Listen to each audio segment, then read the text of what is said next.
The world of Watchmen is a very grim, bleak, and unique take on our world in America, taking place around 1985, with the events of the Cold War happening within the background.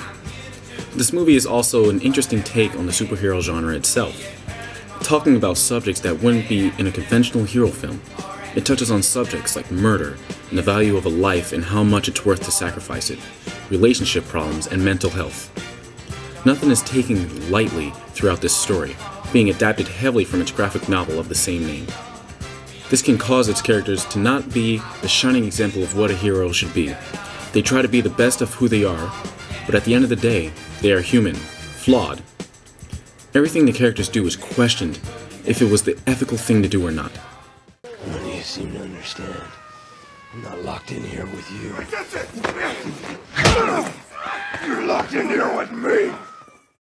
You have an all-powerful man who can do almost anything you can think of. He is the end-all to be-all, yet with all those years of being this powerful, he started to drift away from his humanity, thus no longer cared for us. A man who saw the end of humanity from the beginning, always trying to prove to people that the biggest practical joke was humanity itself. Because from the beginning we were driven to destroy ourselves. And another man whose troubled past with his mother left him mentally unstable, yet he would do absolutely anything to get justice where justice is needed, even if it meant the disruption of our society. By the end of the movie, it bears the question, would killing millions of people ensure peace to save billions under a common enemy be the right thing to do? Because you have to remember, this is taking place in 1985, during the height of the Cold War, and under the threat of nuclear war.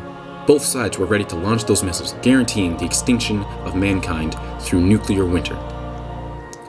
For a superhero story, it lends itself away from the norm of convention and decides to ground its world and characters into a place that reflected humanity and society in a way that could be our own world.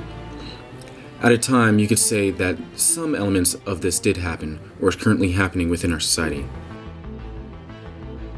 And the joke is, we will never, ever break this cycle of destruction.